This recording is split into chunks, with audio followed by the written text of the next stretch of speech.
and unpause. Oh, sorry. Says we're streaming live. Okay, there's that, except I'm recording. Oh, it says I'm recording there too. And I think I have everybody in. Looks it. All right, sweet. Go for it. Okay, so we needed this meeting to talk about our replacement of sidewalk things. Hopefully everyone had a chance to print that off or read it off that Eric sent us. Obviously, this is pulled from Powell, I believe's ordinance Correct, on sir. this, Eric. Yes, sir. I will start with the couple things. One, I didn't see anywhere in here, and maybe I missed it, how much we're gonna charge people for inspections if they want to do it themselves, to have the village person go out and inspect. And I don't have anything for that yet, because of the first step from my standpoint is to get a piece of legislation language in front of you to review. Fees and so forth will be more of a, I think obviously this committee can make a recommendation to council. We can get to that point. But obviously council is going to review the fees, and we can use other municipalities as examples of what they charge and why they charge it. Okay. But that is not prepared yet. All right. The other thing, because it talks, of course, in here about sidewalks, integrated apron approaches, and how they need to be maintained. I'm just looking at the top of the second page. Within the village for the purpose of maintaining those areas in good and orderly state of repair so as to protect the health, safety, and welfare of the public. How would that translate to people in the classic section of the village that doesn't have sidewalk running through the end of their driveway? Well, they don't have any sidewalks. So tell me where that's at exactly. That's top of page 2. Yeah, it's inspection program XX.03. But throughout all of it, they talk about the inspection area, talks about integrated apron approach / apron, which I assume they mean is the little end of my driveway, right? Correct. That's the part that's in the right of way that leads up. The aprons dictated by best practices. I mean, there's a number of different standards how you can implement that. The village, obviously, to this date, has not had any specific standard, except there may be a reference to Columbus's spec somewhere in our code, but it's not heavily utilized. Let's put it that way. Most people, as you notice, as you go around the classic section of the village, aprons are not done in a consistent construction manner, as similar to what's done in the subdivision, which is much more to current modern standards. When and if the village gets around to redoing a street, putting in curb and gutter at that time, as is typical in most municipalities, it's likely that you'll be redoing aprons along that whole stretch as well. That's fairly standard. And at that point, everybody's got the same type of apron from a standards of construction standpoint. So we can make sure, what I'll simply say is we can make sure that the language is to this point. Obviously, when we talk about classic section versus newer sections, we can make sure that there's an allotment for kind of aprons as they currently exist until such time that they are reconstructed. Okay. Or even just aprons that are, part of a public right of way. The only other thing, and then I'll let other people comment too, on XXX04 inspection criteria. And I think I sent this out in an email to everyone. Any block having a crack or cracks of 1/4 inch of wide, and then down again on 3 holes 1/4. I think 1/4 of an inch is a pretty small crack. Yes. So I tasked Gene with finding out the reason for the 1/4. My research led me to find that there was a lot of discussion on 1/4 is simply the mark concerning ADA requirements. So there's a bunch of case law out there in regards to how these are prepared, the legislation of itself to cover you. If we can do it larger, 1/2 inch, for example, as you suggested, we can do that if obviously if you're not going to be in trouble for that legislation. Awesome. those were really the big takeaways I had. Anyone else here want to chime in and take over talking for a bit? Was that sent out to everyone or just people on the committee? Just on the committee, sir. Okay. Wow. Does anybody want me to share screen for the document? Well, this is just getting ready for the first reading. I mean, I can, Well, The we're not, sidewalk we're is not not ready on, for, yeah. the sidewalk's not on a reading yet. This is just committee well, I mean, discussion. yeah, I mean, it's just getting started. It's also 10 pages long, so I'm not sure. Maybe Eric, you can send that to all council members just so they can get a heads up. 'Cause Yeah, at 10 pages, absolutely. Sharing it on the screen is going to be difficult to do Yeah, I any was- sort of useful reading of it. Absolutely. 'cause Maybe before we share with all the council people, we could get the quote typos fixed first to Mhm. not confuse people. Yes, Like Well, the references to Delaware and the references yes. to another town. I can't remember which one. It was Powell. Yeah, Delaware and I- Powell. We pulled I this found from. all those, How- Diane, and sent them over to Eric. He said he's going to Yes. get those cleaned up. Those are all corrected. I just have to send it back out. But right now, it's still in committee, since it's still a conceptual discussion right now before we put it to, it's not even at reading stage yet. Okay. Well, I got to page 8. I didn't quite get done before we did this, but let me just look at my version here. I was just highlighting as I went along stuff. Uh,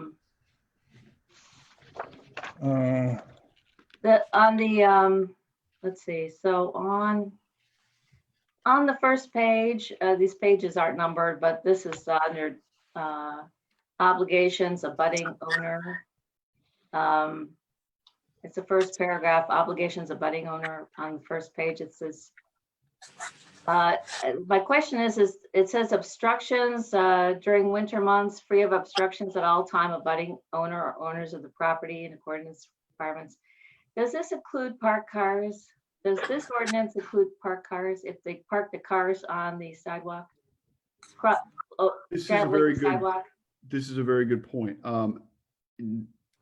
We would have to implement something under a separate section regarding that item. What typically happens in other municipalities, they have multiple points at which sidewalks are addressed. Obviously, again, this is your first go around with sidewalks. Typically because the coverage is still within the right of way, an officer can write a ticket. Okay, so if they block it and they don't listen and they keep it there, an officer writes a ticket. And then at such point, they can obviously implement towing if it's been abandoned, or somebody's on vacation for weeks on end. That can be a separate piece of legislation that we can address. And currently our officers are not able to ticket it, or is there some other piece of legislation that? I suspect in regards to blocking pedestrian traffic in the right of way, because people can still walk, obviously within right of way, that's their right, just as they can bike and drive. That is something covered in ORC, and I will have to do a little research for you and get some information. Okay. The Great. next one is on, let's see. It's on page 3, let's see, inspection criteria. It's XXX.04, inspection criteria. Number 7 is blocks that are raveled, i.e. surfaces finish as spalled, leaving it rougher and coarser than aggregate exposed. I apologize, Diane, there was I think Joe was coming on and my whole screen went crazy. I couldn't hear what you said there. Can you tell me what number that is? Yeah, again, that's inspection criteria, which is 0.04, Okay, and number 7, okay, which is blocks that are raveled. I see it. Okay, I'm wondering if, is it ever, it just says, would it be more appropriate to add a percentage of ravel or spalled? No, Or what is it that just means, Any little pot mark? no, that's not what that means. So for example, if that's been totally sheared down, like the block is deteriorated, you can find, I'll send you a picture of what this looks like. But this is basically, the block has disappeared. It's in pieces. You can see the aggregate underneath the block itself. It's bad. It's an entire like crater. So Well, actually, I know what it is because it was in the dispatch, actually, Oh. on the Mr. How to Fix Things. And he was talking about Spalding, so I got educated on that. So Understood. I apologize. just I have wanted, to but correct. this does not specifically say the entire block is Spald. Understood. I apologize for this. I need to step away and turn off somebody.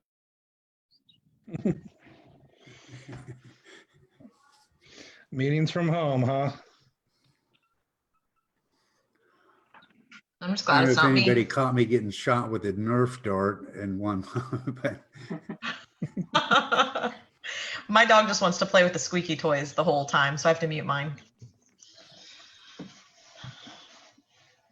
Mark, did you want to talk about, like, and I know we're not there, but some of the different problems, questions, concerns that some of planning and zoning had at all on it? And Could I finish first? oh yeah, absolutely. Okay.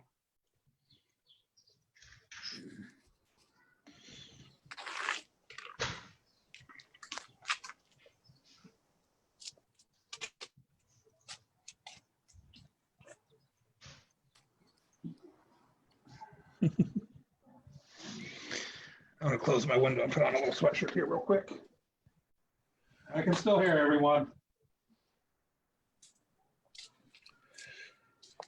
All right, I'm back. I apologize for that. Okay. Okay, I apologize. Bring me up to speed on where we left off there. We were talking raveled. Yes, I was saying that it doesn't specifically say it applies to the whole block. It can be torn up, yes. So if we want, we can correct it with whatever language you want.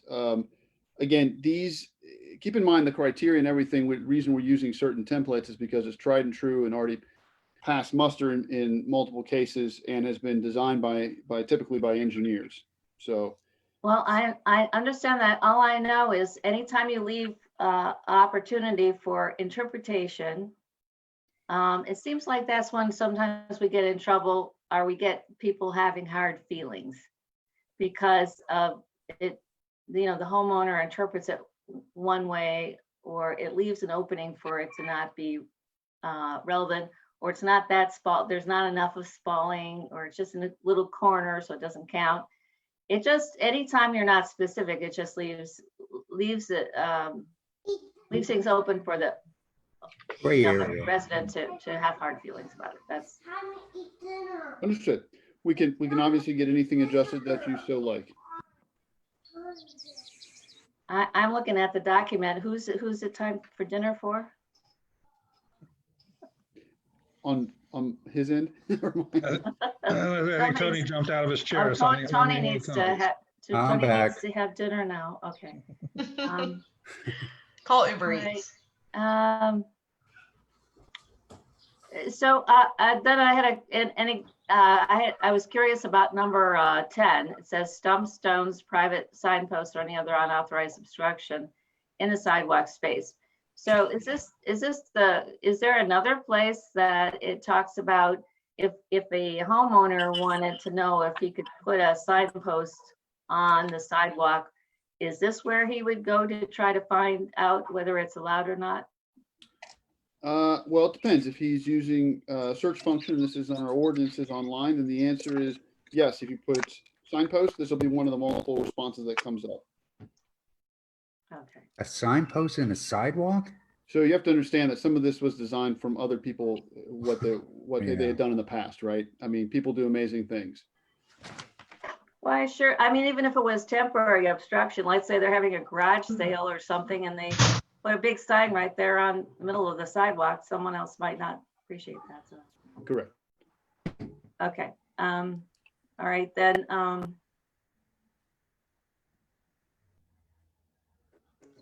Oh, so then in 13, horizontal gap. There was just a couple places where I wasn't sure, so I'll just say I'll look into it more. But it seemed like we were in a 1/2 inch, 1.5 inch, 3/4 inch, and then we went to 2 inches on some of this stuff. It just seemed like there was a lot of different kinds of inches going on. I think There some are of that different kinds of inches. That's correct. So depending on how what the professionals in the past have determined from a best practice standard applies in certain situations. For example, when you have gaps or heaves in the sidewalk, as an example, and it's more than a quarter of an inch, most people, the average person, when they lift their footfalls, it lifts it about, gets above, roughly 3/8 of an inch. And so the problem is when you have a gap that's quarter inch or higher, that leads to a trip hazard, just from, stats and science. So. So that just quickly then on, as such notice, it goes on to procedure for construction, repair, replacement, 0.05, and it goes A, B, C, D. Such notice shall indicate the following. And then in number 5, it says requirements for permitting and inspection if the property owners intend to opt out. Yes. And then it's just like, it looks, that sentence seems to be floating. Okay. I mean, what is it? It's a sentence that says requirements for permitting. It's underneath such notice shall indicate the following. Yes. So Is that essentially- supposed to be a sub? Should there be? No, Should that be a sub? I'll tell you what I'll do to make it clear. I mean, they have to, as we know from a legalese and ordinance design standpoint, that you have to write things in a certain manner. If we can clean it up to make you happy, we will. What I would suggest is let me send you an example of a notice so you can kind of see how to. And I am saying that here's a number 5 that says requirements for permitting an inspection if property owner intends to require. So to me, it sounds like requirements, here they are. okay. Now, Diane, that section is, it's following from D. Such notice shall indicate the following. So what it's saying is that the notice will indicate the requirements for permitting. You're not specifying requirements here. You're just saying that the notice will include those requirements. That makes sense. That's fine. And so I'll stop being picky after one more statement. Is that the rest of your, generally when you're writing something, you're starting out their sentence in a consistent fashion. And 1, 2, 3, 4, extremely detailed, and then number 5 is just out there. So it's got a different. Anyway, I'm done with that now. We can put the word "the" in front of it. That way, going from D, it'll say such notices indicate the following, and 5 would be the requirements for permitting an inspection if the property owners intend to opt out. Will that fix it? Yep. There we go. Put a "the" there. Okay, I'm almost done.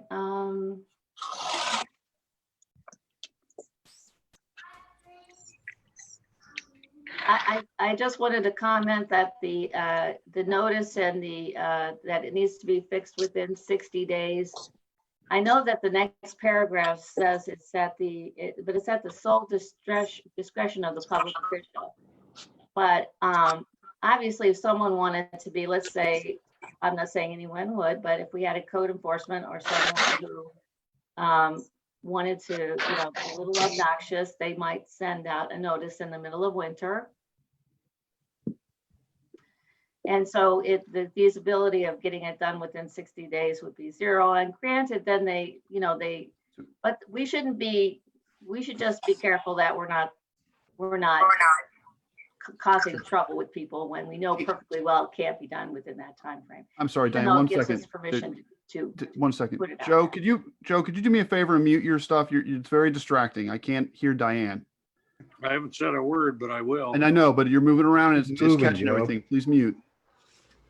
Thank you. Go ahead, Diane. Okay.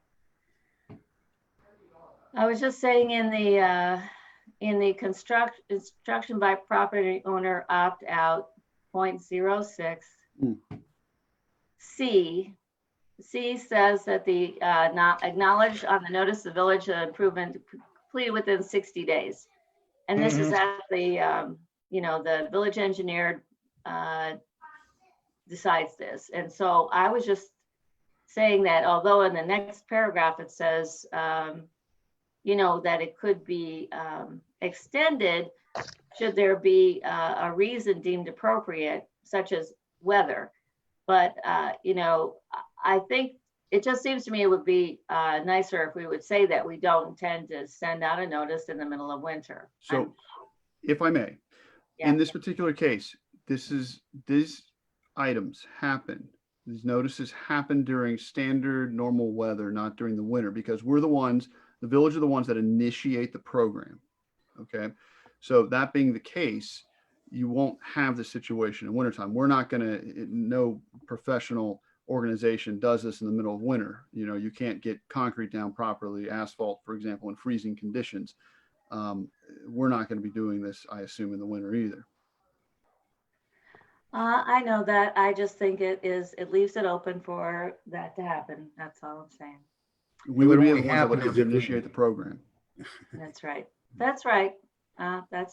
We've had some contentious council and administrations in the past, and it wouldn't have So surprised me. you if would like to that see guy something that could says use- not during winter months? I mean, on the same time, I can understand that. At the same time, I think we can have faith that between council and our mayor, that even if there was one person who was really out to get Joe Schmo on the corner and they wanted to send out the rest of council and the admin offices would say, no, it's winter. We can't send them this. Just stop being petty. Like, I don't see that happening, that someone, I mean, if we have a rogue inspector who's doing that, I think that rogue inspector gets called We before. got, committee we and have told to bigger behave. problems.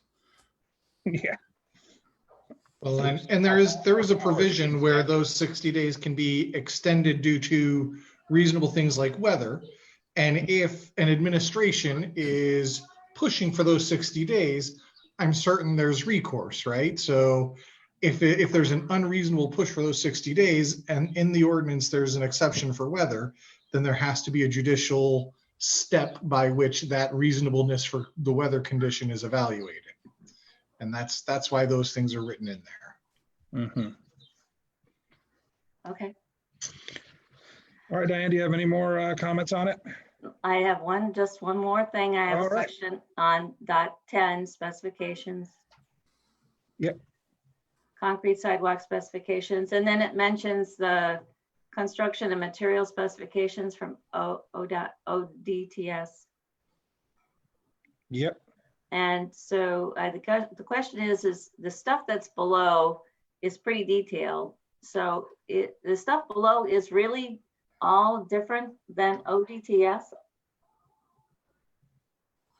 I'm just curious. So, yeah, so there's the standards, and then what we can do is I will provide you examples of what those are and some reasoning behind that, because again, I didn't design this, an engineer designed this. I actually know which engineer designed it. And I can get you some information to what those are, and you can make the determination, you seeing the reasons as to why those are in there. And if everyone agrees they want to eliminate them or add something, you can do that. Well, my only concern was that if I were a new code enforcement or engineer, and I read that paragraph, I wouldn't know if I had to would I have to just be a new person when I need to go look at 608, 2, 3, 4, 5, 9, and read all of the below text as well in order to have a full picture about what's required? So here's what I'm going to tell you. None of your residents are going to read this, even when they opt out. What I'm going to tell you is that we will prepare a cheat sheet, essentially that leads them, the people that want to opt out, to make their life easier. We will prepare a cheat sheet, a guidance that they can then refer to. And this is your enabling legislation and all the requirements to make it legal. Okay. So we're not going to just tell poor, John, Smith or whoever is out there on the corner, and leave them to flounder around. That's what leads to mistakes. Okay. So we'll prepare something as is expected so they can refer to it. Contractors, typically speaking, when they relieve that, will know that right away. The residents will probably, who want to actually attempt this to put in their own concrete block will have to learn, but we'll make it easy on them as possible. Okay, that's fine. That wasn't my question, but my question was if I had a new inspector for a new code enforcement officer, would they understand this? They're going to have to learn too. Most code enforcement officers, just so you understand, don't do this kind of work. This is engineering related work. Typically you have a contractor or an engineer so who does it, or he has an inspector. There's quality control people. There's all kinds of things that happen here. If you want to teach the inspector I how to have do it, to then say you do that that. my neighbor did his own, okay? He did have a contractor, a construction crew help him with part of it, but part of it he did himself. And he actually was the general contractor, so to speak. He was driving the work. So, and he had discussions with code enforcement during his putting in his driveway. So I'm sure there's other people besides my neighbor who do that kind of thing. I am just saying that this, I'm not talking about something that just I'm making up in my head. No, I understand. But anyway, that was just my point here. I don't want to take up the whole time. I know I'm taking up a lot of time here. So, and then, All right, we can always schedule more meetings if we need to. Yep, more meetings. and the last thing is just, the phrase is used within the golf community.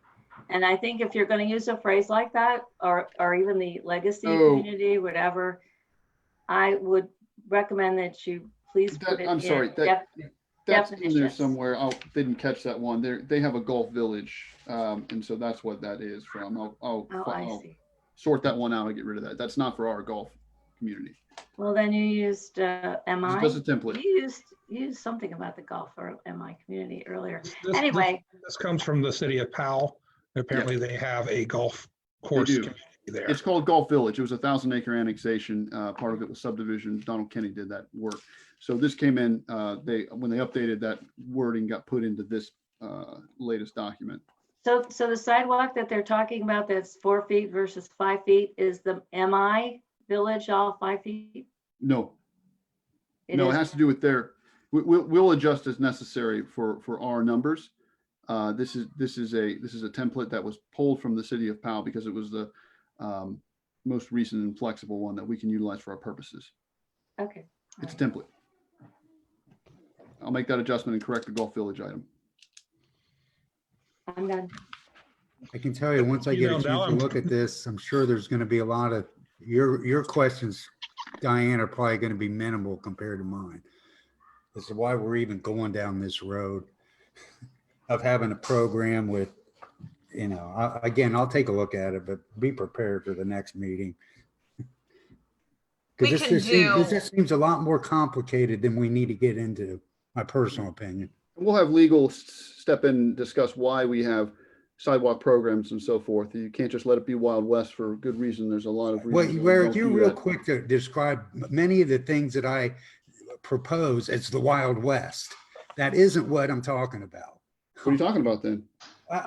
Well, I will point, once I get a chance to look through this, and I will say, first off, that this whole thing about us being involved in overseeing the maintenance of the sidewalks and being the ones responsible for doing this, for doing the repairs, is something I want to steer away from. You don't have to. That's up to all you I guys. know that, Eric. I mean, you're the one that's initiated this, but really, it's council. This is our first opportunity to weigh in on what direction we want to go in. That's correct. When it gets to council, you get to vote at council. Absolutely. Depending on what legislative committee votes on and sends up to you.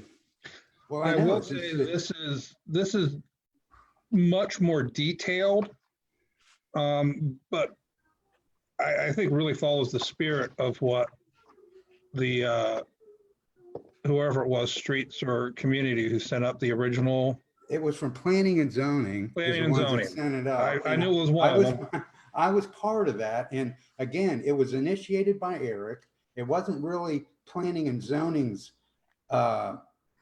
idea. They approved it. That's true, and sent it on. But it wasn't really the spirit of the whole thing. Started with Eric and looking at other communities' sidewalk program, and that's where it started from. Well, it But kind the of, point I'm trying to make is that I don't think we need to get into as complicated of a program as has been provided to us here. And again, I'll take a look at it and we'll talk about it some more. So back to the three members of the committee here. We're making the decision of what to send up to full council to review. In this particular case, it did come from planning and zoning, but it was a template of what program they would like to see, which happened to be Westerville's way of inspections. And in order to implement that, you have to have enabling legislation, which can be this 10-page or some adjustment thereof. So that's for the knowledge of the committee. And again, you can have legal counsel weigh in as to what you need and don't need in order to make that happen. Okay. All Okay, right. we're at 7:01 and we all have to log on to the other one because we can't just go right into the other one, I'm assuming, even No. though not There's everybody's a- here anyways. So I'm going to shut this one down and hope I can get back on Facebook. So I'll let you guys, give me like 30 seconds. Okay. Okay. Is everybody done? I mean, we're out of time, so we're done. We're obviously going to have another meeting on this before yeah. we push it up to council, so. we If can you talk needed to about start that at at the end of 6, we can do that next time too. Or if you need an addition, you don't have to wait till next month. I mean, that's Yeah. going to be up to you. You can do it whenever you want and we can do it for an hour, whatever you guys Yeah. need. We'll talk Okay, about it at bye, the end guys. of the meeting. See you.